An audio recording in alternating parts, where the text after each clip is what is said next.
like your garden here, and what you're talking about with the sustainability sounds really, really compelling. I've got a pretty big place, and I spend most of my time mowing the stuff down. How can I have something like this? It's a good question. I mean, actually, most people totally struggle with their landscapes. They see it as a battleground, and they don't know what to do to get themselves out of it. And so gardening and maintenance are not that much fun for most people. I call that adversarial horticulture, which means you're basically doing war with your garden to keep it under control. So why is that? Well, one of the principles of sustainable landscaping is what we call, what they call in biology, homeostasis. Homeostasis means that a living system has checks and balances within it to keep it under control, kind of like Congress in theory. Although it works a lot better in nature, frankly. And so here's how it works. If you have, say, a weed problem, for example, well, why do you have those weeds? What caused those weeds to be there? Well, they filled a niche that wasn't being filled by anything else. If you take a proactive stance and you fill that niche with a desirable plant, which then shades the ground, takes up the moisture, the nutrients, and the resources that the weeds would otherwise be getting, once that plant is mature, there won't be any weeds in that area. If you expand that out to the whole landscape and you create a living ecosystem that is full of those homeostatic qualities, then you're not going to have to do so much like you're mowing, for example, because you've got a system that's working properly. Most landscapes are not set up as an ecosystem. They're just set up willy-nilly, decorative, what I call the Saturday morning syndrome. You go to the nursery, you buy a plant, and you come home and you try to find a place to put it. There's no system to it. It doesn't make any sense. By really doing what I call deep design, which is designing a landscape so that it is a living ecosystem, so that it has a homeostatic quality to it in all of its aspects, you're not going to have to fight that landscape so much. Your mowing, your weeding, your pruning are all the result of having a system that isn't working. That's why you're working, because the system is not working. So what do you want it to be? Do you want it to be your work or the work of the landscape itself? It's a simple question. It's not asked enough, and it's not answered very well by most landscapes. So the question, of course, is how do we do it? Well, let's take, for example, pruning. If you're pruning to control the size of a plant, okay, which we all accept, this is normal. In fact, we accept adversarial horticulture as being normal. This is just what we do. If we have land, we have to fight and struggle and go out every Saturday and work our fingers to the bone, and that's just not true. That's not true at all. So let's talk about pruning for a minute. If you're trying to control the size of a plant, there's a reason for that. And the reason is that plant is too big for the space that it's in. Who picked that plant? Why didn't they pay attention to the ultimate size of the plant at maturity? It's a key question. Let's say you want a 6-foot tall plant. Don't pick one that gets 30 feet tall and cut it back constantly. Pruning is about directing growth in a very subtle way. You shouldn't have to do very much pruning for most plants. Pick a plant that's the right size, right plant, right place, as they say in horticulture.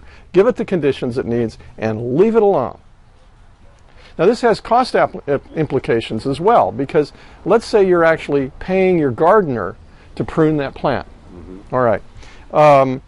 Let's say we have a 5-foot tall shrub that the gardener is keeping in typical gardener fashion, unfortunately, sheared into a square or a sphere.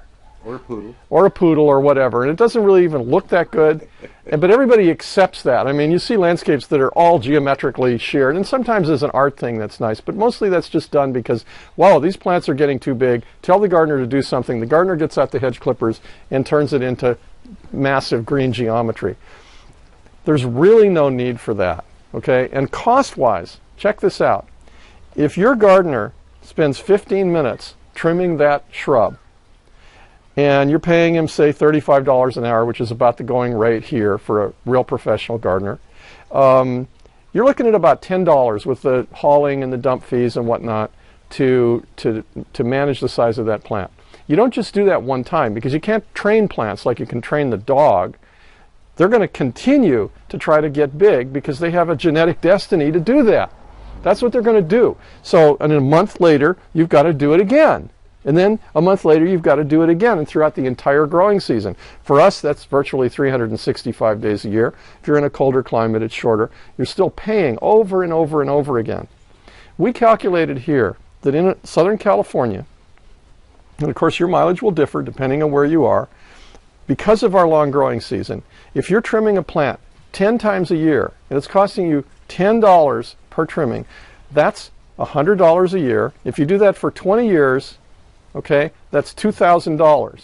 $2,000 to prune a plant that might have cost you $20 to put in the first place.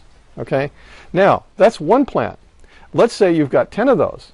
Let's say you've got 100 of those. A yard full of plants like that, which a whole lot of people do. Now, you don't notice that all these thousands of dollars are leaving your bank account, slipping out of your pocket for no good reason. Imagine if all of those plants had been the right size and you didn't have to do anything except enjoy them, which is what we're supposed to do. Because when we think of a garden, we think of a beautiful place that's like this: serene, peaceful, calm, beautiful, easy to live with. The reality is that oftentimes we are doing war with our own landscaping. We're fighting it all the time. It's noisy, it's polluting, it's expensive, and it doesn't have to be that way. By choosing sustainable landscaping, by simply doing things right, and that's all that sustainable landscaping is, you end run all of those problems. You don't have those problems anymore, and your costs go way down. Okay? Now, does it mean you have zero maintenance? Of course not. There's always some cleanup, there's always a little pruning, there's always a little watering or whatever. There's no such thing as a zero maintenance landscape.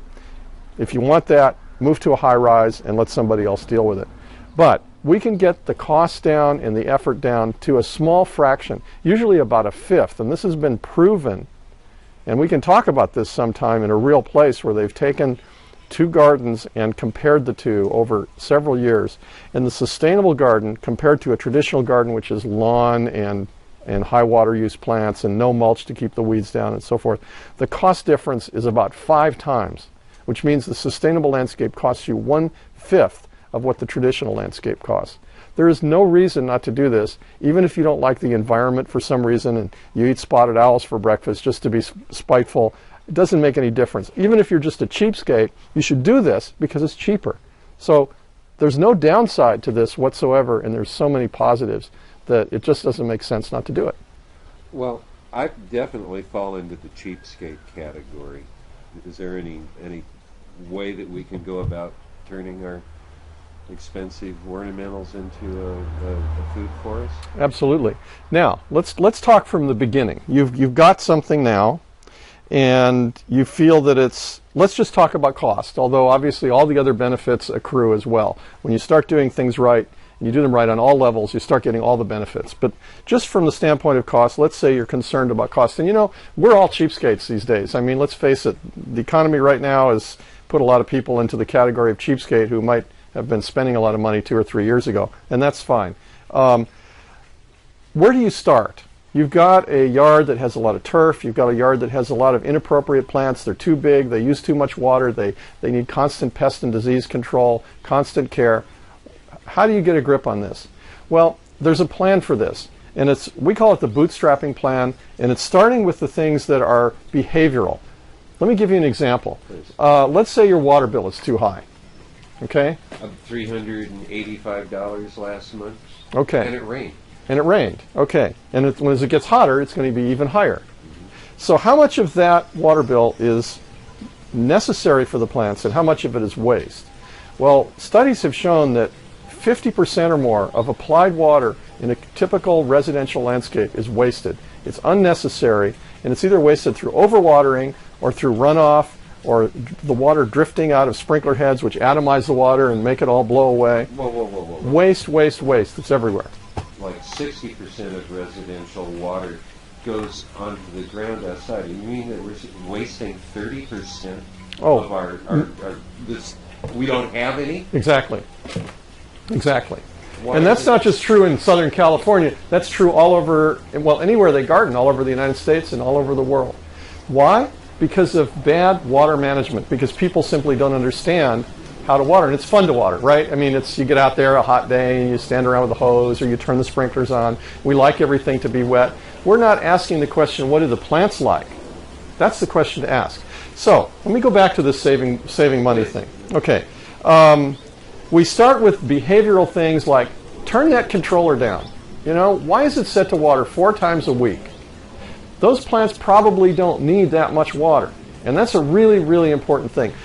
Here's a little trick. Okay, turn the controller off, note what day it is, and watch how long it takes before your plants begin to show little signs of stress, that they actually need water. Not when you thought they needed water, which might be at day 2 or 3, but they might go 5 days, 7 days, 10 days, 20 days.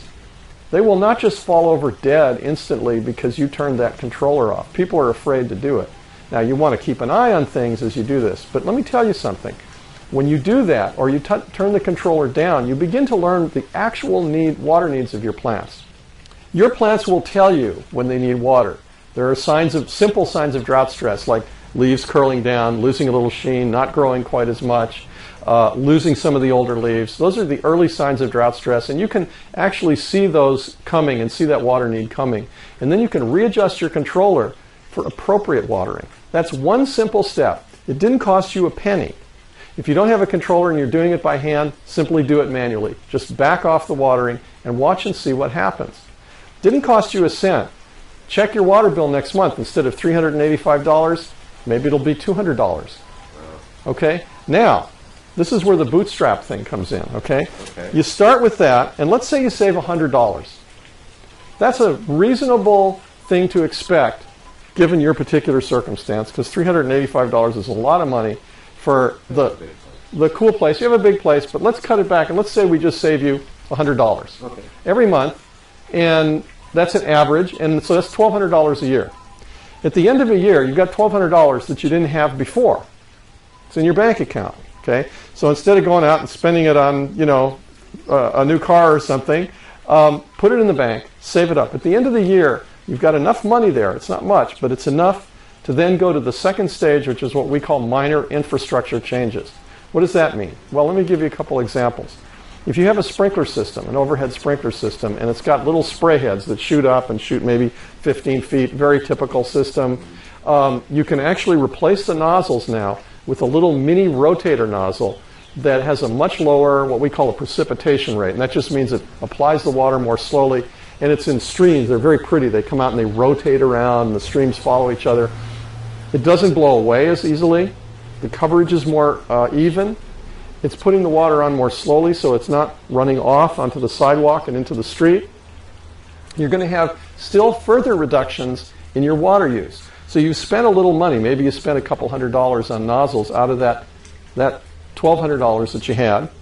Then maybe you get a smart controller. A smart controller is an automated irrigation controller. It's different from the one that you may have on your property now, which is just a timer, and you set it for Monday, Wednesday, Friday, 6 in the morning, and these valves come on for a certain amount of time. The smart controller works completely differently, and here's how it works.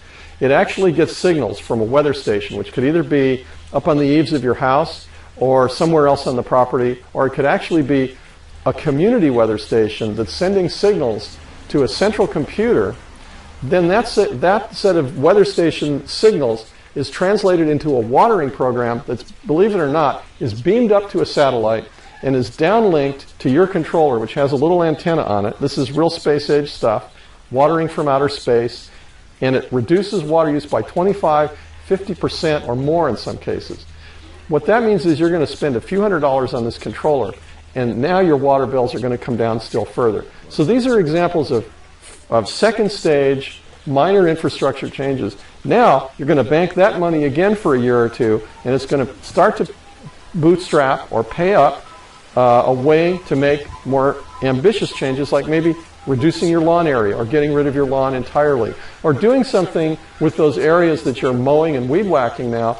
Put them in production, get some fruit trees growing, get something going there that will take up the water, sunlight, and nutrients that are now being used to grow weeds. And all of a sudden, you're really now rocking with a beautiful new landscape. It hasn't cost you anything if you're willing to just wait it out and bootstrap it through on these changes. So even if you're not only a cheapskate, but you're broke, you can still do this step by step, slowly, and it pays off in the long run, and everything you do creates more payoff. And we're just talking money, but there's a whole lot more to it. Obviously, the environmental benefits, the birds and the bees will love it. The water district will love it because you're not using as much water. Your family's going to love it because you're getting food out of it. Maybe you're planting native plants, and so it becomes habitat for wildlife. There's so many other benefits to sustainable landscaping. You're getting all of them in one place, because when you start to do things right, as I say, the benefits go through the whole system. Yes. Can you tell us some steps, concrete steps other than the bootstrapping that we would be able to take as just homeowners? Yeah, and it's on one level, of course, landscaping is very complex, and on another level, it's really not. And there are some basic steps that you can just walk through and end up with a sustainable landscape. And the very first step is really a fun one, and that's just doing what we're doing now, hanging out on your land and getting to know it better. Because most people live on their properties for years, whether it's a little tract house or a big place like you have, and they never really take the time to get to know where they are, to get to know what the soil type is, how the sun moves in the sky, where the water goes when it rains. All of these elements. And in the old days, in the ancient days, the Japanese garden designers who designed for the emperors way back in medieval Japan, I understand that they were told to sit on the property for 1 year, full cycle of seasons, spring, summer, fall, winter, watch the sun come up, watch it go down every day, watch how the birds fly through the area, listen to the sounds, notice what the trees do. And only at the end of that year were they able and qualified and understood that land well enough to actually make a design. Wow. Yeah, really interesting. Wow. It's kind of like the sushi chef in Japan, where they clean fish for 3 years and then they finally get to make sushi, or maybe cut a fish. That's part of their culture, is doing everything in the most intricate, best possible way. And so this deep understanding of the land is very important. Now, if it's your own house, you can actually do that for a year. You might not be able to sit there every day, but you can observe cautiously, carefully, and attentively what's going on your property throughout at least one cycle of seasons, and then you'll begin to really understand it better than any landscape designer who could ever come onto that property. So I have a thing that I call the world's best design tool, and it's in my book, and I always ask my audiences, what's the world's best design tool when you're doing a landscape design? And people say, a measuring tape, a camera, whatever. And no, that's not it. It's a chair. It's what we're sitting in right now. What do you do with that chair? You sit down in it, and you don't have your friends over, and you don't bring your iPad, and you don't do any of that stuff. You just do what we don't do in our culture too much, is just relax and let it all happen.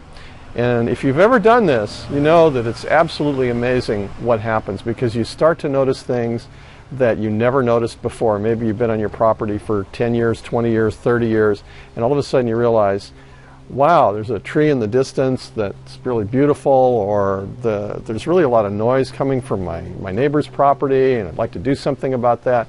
All sorts of things will start to flow in. And then you begin to get a better feeling for both where you are, what the land needs, what the space needs, and what you need from it, which is very important too, because you've got to remember that we're doing this for ourselves first and foremost. And so you begin then, while you're sitting, or even better yet, after you're sitting, because the sitting should, I think, just be sitting. You should just be quiet. And then get a clipboard and a piece of paper and start writing things down. What did you notice? What did you see? What are the problems on your land? What are the issues that you have? What do you want from it? What do you expect to get? Because remember, there's a key question here. In fact, this is so important. Let me just take a minute to say this. Most landscapes are designed only for how they look. They're purely decorative. They're gingerbread around the house. So, some people said it's the art of hiding ugly houses with ugly plants. Well, maybe. But the point is this. If you're not asking what that landscape does, and you're just asking what it looks like, you're not asking the right questions. You start with what it does. We'll get to what it looks like later, which, by the way, sustainable landscaping is at least as beautiful as regular landscaping. It's not cactus and gravel, right? This has proven it to me. Here we are, right? Is this ugly? No. This is one of the most gorgeous landscapes I've had a chance to visit in many, many years. We're sitting under a tree called mountain mahogany. It's a California native plant. It's native to right here. I planted it from a 1-gallon container in 1981. It's been pruned about 5 times in the last 30 years, and it requires 0 water and 0 care other than just a little bit of pruning to take some deadwood out of it once in a while. It's a fantastic example of a plant that not only looks good, but it does something, and it does it at a very low cost, and that's really the heart of sustainable landscaping. Function, minimal impacts, minimal inputs of water and fertilizer and all that, in fact 0 on this tree, and minimal or 0 outputs of green waste and pollution and spraying, drifting off and all that stuff, okay? So we've got a landscape now made up of things like this, elements like this, whether they're the hardscape, which is the built end of the environment, the plantings, the irrigation system, they all perform a function. Remember, we're talking about an ecosystem here. They actually do something. And when we ask that core question, what is the landscape going to do? What's it going to do for me? And what's it going to do internally for itself? What's it going to do for the environment? What's it going to do for the community? What's it going to do for the birds? What's it going to do for the wildlife? And we answer all those questions, I can pretty much guarantee you that the landscape automatically will also look beautiful. Okay? Doesn't mean you automatically know how to design a beautiful landscape, but once you get function down and you ask the right questions, the beauty will come because you're selecting things that are appropriate for where you are. So these are the core things that you begin with, is a deep understanding of where you are and what is needed to be done here and how does it function? What does it do? That's where you begin. Now, when you move beyond that and you get to the next step, which is actually designing the landscape, that's a little more complicated because we've got our core information, but now we have to turn it into something, and that's where most people really get kind of bogged down because they think, well, I'm not a designer, I don't know how to do this, and in some cases that's probably true. You may not be capable of tackling the entire project. I think one of the important things is to know when to call a professional or to know when to get a good book on the subject, such as, for example, you might guess this, Sustainable Landscaping for Dummies, which has been acclaimed as one of the best books on the subject. Now, in my book, I don't go into deep amounts of detail on design, but it's a good start, and there are lots of other design books that will give you even more detail, and of course, those are easy to find pretty much anywhere. There are a lot of principles to design, both aesthetically and functionally, and how to do things. And yes, it is very complicated. It would be a good idea, once you know where you're coming from on this and what you need, to call in a landscape professional, which would be a licensed landscape architect, a landscape designer, or a landscape contractor whose job it is to create landscapes out of a baseline of ideas like this. And then you can work with their ideas and maybe fill in on your own and work together as a collaborative process. Owen, I was a landscape contractor, and I know people that are still landscape contractors, and I have a hard time believing that there are a lot of sustainable landscapers out there. They're much more interested in charging $135 a month to spray and then another $100 a month to fertilize. You've already shown me that that's $250 a month wasted. Where do I find somebody that can actually help me? It's a good question. We're in a transition right now between the era, if you will, of conventional landscaping, that high conflict adversarial horticulture, and a brand new world of sustainable landscaping. And someday, not too long from now, hopefully it will all be sustainable, because frankly we can't afford to do this stuff anymore. So what's happening in the professions is that some people, not all people, and you're right, most of the professions are still locked to the past and they're doing things the old way. But there's a huge number of people who are retraining themselves, and I get Google alerts every day on sustainable landscaping, and I can see where this is going. There are people in every community in this country, in Canada and elsewhere, who are learning these techniques and who are becoming adept at this stuff. So it's actually becoming easier to find someone who's a trained professional. There are organizations like the Ecological Landscaping Association, which is made up of landscape professionals who are totally committed to doing things in a sustainable way. They're dead serious about it. They mean business, and we're all learning these skills. This is all new. So none of us really know everything. I don't know everything. I don't know anybody who does know everything. But there are people out there who are very, very committed to this process.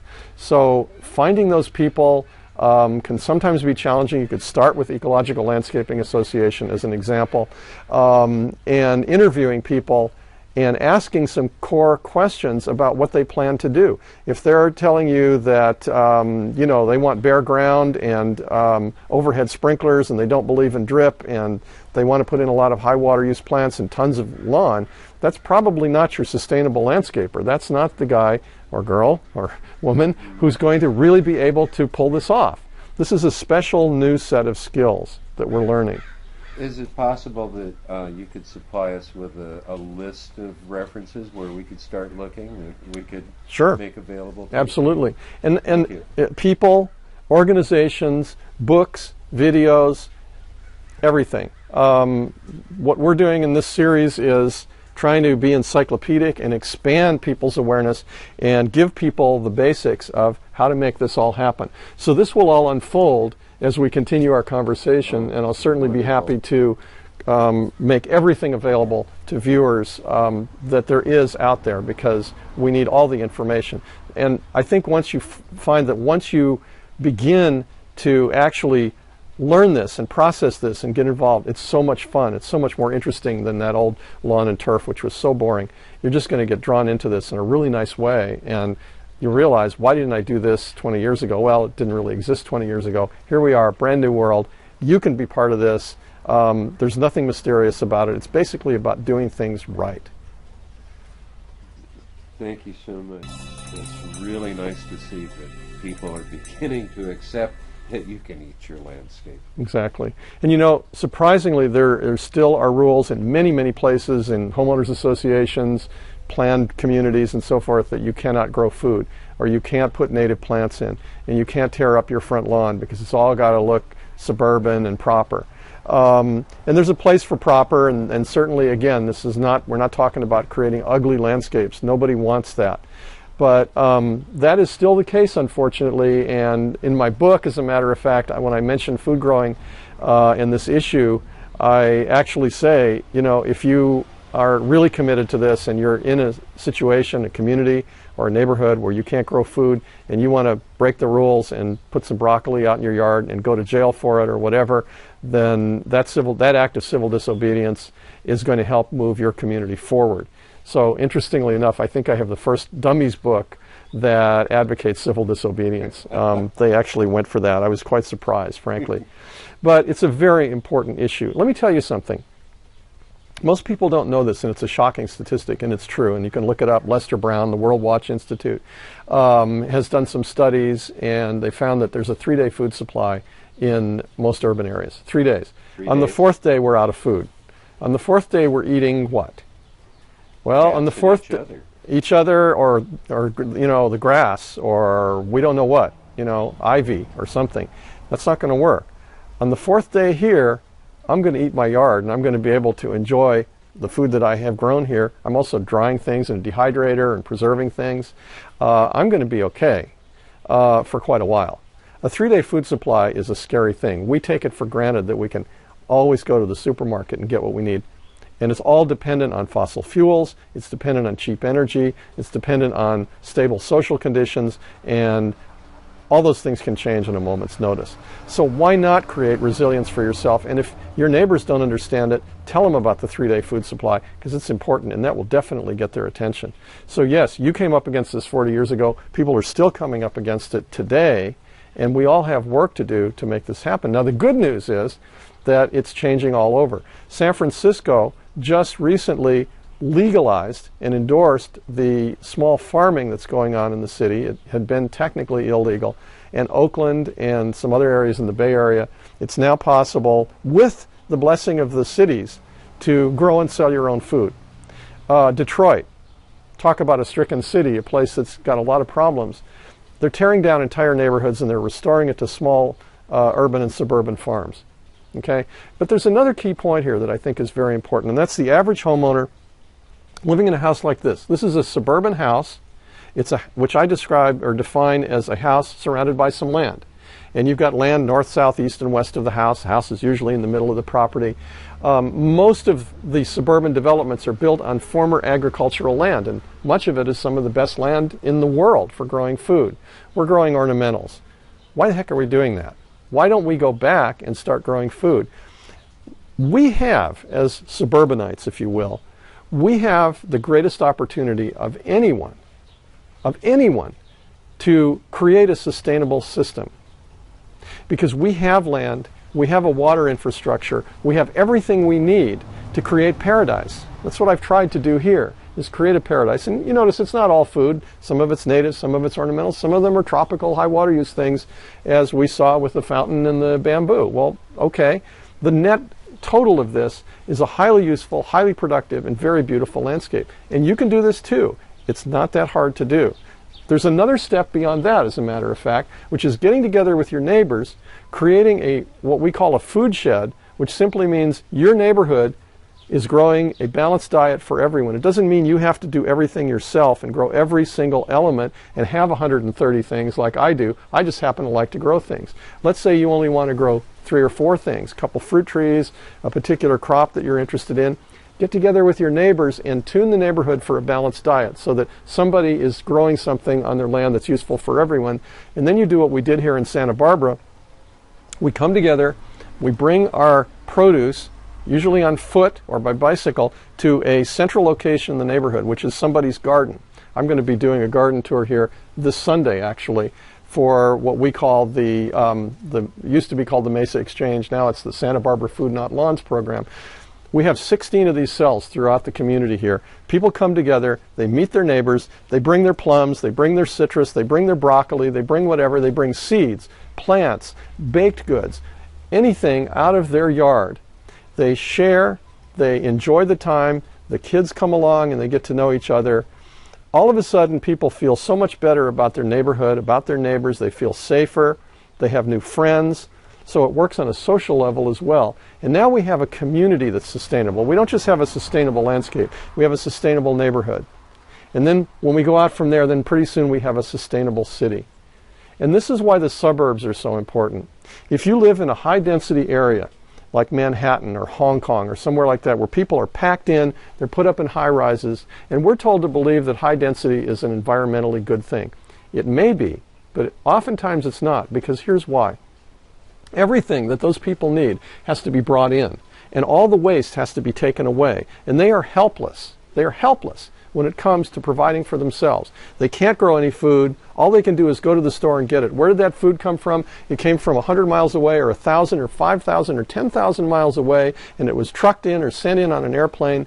And when it all goes down and our society collapses, if that's going to happen, or even if things just change to where energy is too expensive to do that, we're not going to be able to do that anymore. And those people in the high rises are going to be at a disadvantage compared to those of us who have a little bit of land around our houses, good neighbors, good community relations, and we're building a real living community. That's how good it can get. And that's why sustainable landscaping is important, because it can get just that good.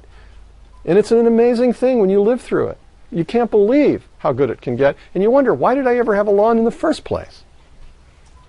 That's amazing, Owen. So we take sustainable landscaping, amplify it, and we can have like a completely sustainable city. That's incredible. It's all up to us. It's all up to us. What are we going to do next? You know, we all know we're up against constraints. Peak oil, peak water, things are running out. We're reaching all these limits. We're going to have to do something about it. We've got to face reality. A lot of people are living in a fool's paradise thinking that this way of life is going to go on forever. When you look at just fossil fuel, for example, the use of fossil fuel, which started in 1853, I think it was, when they hit the first well, they didn't even know what to do with the oil. They just, I think they made kerosene, and the rest of it they put in the creek because they didn't understand how valuable it was. So 1853, we have now reached peak oil, which means half of the oil that's on this planet that we know of has been consumed. And the second half is much harder to get, and it requires a lot more energy put in to get the energy out of it, because they're having to go deeper and do more and more extreme things, as we've seen, more dangerous things. What that means is oil is going to be much more expensive over time. And oil and fossil fuels are the basis of our entire economy. So we've reached that point where if you think $4 a gallon gas is bad, just stick around, because it's going to be a lot more than that, okay? So we're in this tough situation here, and this is an opportunity. This isn't just about decorating your house. This is much more serious than that. It's much more real than that. This is an opportunity to transform our world. You know, Lao Tzu, and I can't quote this exactly, but the great Chinese philosopher Lao Tzu said something to the effect that what happens in one person will then go to the family, and the family learns the skills, and the family learns the right behavior. Then it goes to the neighborhood, then it goes to the community, and it keeps expanding out to the entire world. We can start with this simple thing of our own yard and make all the changes here. And there are certainly plenty of examples of people who are feeding themselves in their neighborhoods off their own little property, smaller than mine. Okay? And then it can go out and out and out. And that's why this is so important. Think about living in a world like that, a world of abundance and safety and delicious food and fun and beauty. We can have that. We can have that soon. We just have to start now. Wow, that's amazing. Owen, you've given me a tremendous amount of stuff to think about here today. I'm going to have to sit on this for a little while, but you've mentioned such tremendous things. Can I get an agreement from you to take me to show me some of these the differences, the sustainable versus a normal garden, so we can actually look at some of these things? Absolutely. There's so much I'd like to share with viewers. I mean, this is huge, and rather than just sitting here, let's get out and show people how good it can get, because I'm only scratching the surface on this property. This is not the most sustainable place. This is not the most productive place. It's what I've done over 30 years of evolution. But I can show you some things that will absolutely blow your mind. So let's hit the road. Absolutely. Yeah. Absolutely. Owen, thank you very much for talking with me today and sharing what you have. I'm looking forward to coming back in the very, very near future and seeing some more of what you can show me. I would love to see your food shed come together, and I know that we've been able to create a sense of community in our community gardens, but what I can only imagine what you're able to do with a neighborhood of people that actually see each other all the time. Come over on Sunday and you can see it all happening right here. It's really fun. So Great. yeah, I mean, there's so much. People don't really realize how much energy is behind all this stuff and how many good things are happening. So let's go have a look at it. All right. All right. Very good. Thanks, Mike. Thank you, Owen. Appreciate it. Owen Dell, the master of sustainable gardening. Thank you so much for joining me. Thank you for being here. In theory, although it works a lot better in nature, frankly. And so here's how it works. If you have, say, a weed problem, for example, well, why do you have those weeds? What caused those weeds to be there? Well, they filled a niche that wasn't being filled by anything else. If you take a proactive stance and you fill that niche with a desirable plant, which then shades the ground, takes up the moisture, the nutrients, and the resources that the weeds would otherwise be getting, once that plant is mature, there won't be any weeds in that area. If you expand that out to the whole landscape and you create a living ecosystem that is full of those homeostatic qualities, then you're not going to have to do so much like you're mowing, for example, because you've got a system that's working properly. Most landscapes are not set up as an ecosystem. They're just set up willy-nilly, decorative, what I call the Saturday morning syndrome. You go to the nursery, you buy a plant, and you come home and you try to find a place to put it. There's no system to it. It doesn't make any sense. By really doing what I call deep design, which is designing a landscape so that it is a living ecosystem, so that it has a homeostatic quality to it in all of its aspects, you're not going to have to fight that landscape so much. Your mowing, your weeding, your pruning are all the result of having a system that isn't working. That's why you're working, because the system is not working. So what do you want it to be? Do you want it to be your work or the work of the landscape itself? It's a simple question. It's not asked enough, and it's not answered very well by most landscapes. So the question, of course, is how do we do it? Well, let's take, for example, pruning. If you're pruning to control the size of a plant, okay, which we all accept, this is normal. In fact, we accept adversarial horticulture as being normal. This is just what we do. If we have land, we have to fight and struggle and go out every Saturday and work our fingers to the bone, and that's just not true. That's not true at all. So let's talk about pruning for a minute. If you're trying to control the size of a plant,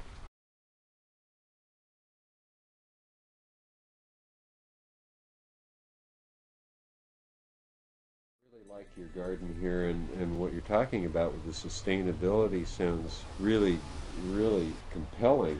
I've got a pretty big place, and I spend most of my time mowing the stuff down. How can I have something like this? it's a good question.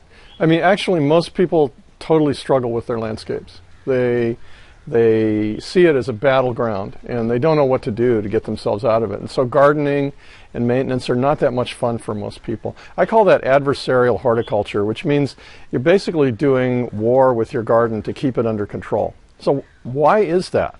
Well, one of the principles of sustainable landscaping is what we call, what they call in biology, homeostasis. Homeostasis means that a living system has checks and balances within it to keep it under control, kind of like Congress. Oh, these plants are getting too big. Tell the gardener to do something. The gardener gets out the hedge clippers and turns it into massive green geometry.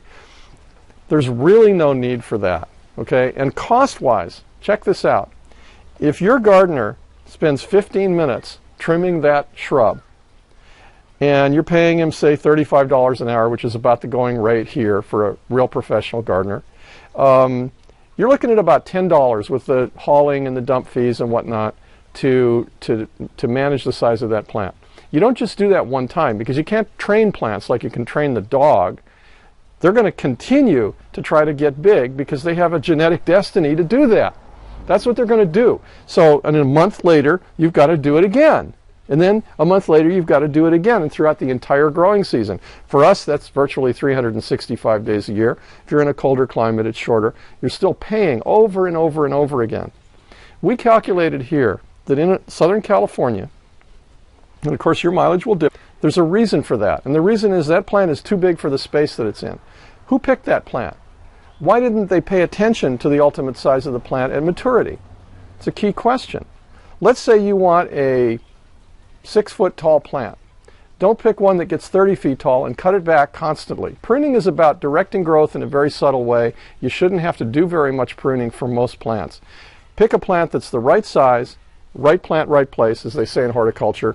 Give it the conditions it needs and leave it alone. Now this has cost implications as well, because let's say you're actually paying your gardener to prune that plant. Mm-hmm. All right. Let's say we have a 5-foot tall shrub that the gardener is keeping in typical gardener fashion, unfortunately, sheared into a square or a sphere. Or a poodle. Or a poodle or whatever. And it doesn't really even look that good. But everybody accepts that. I mean, you see landscapes that are all geometrically sheared, and sometimes there's an art thing that's nice, but mostly that's just done because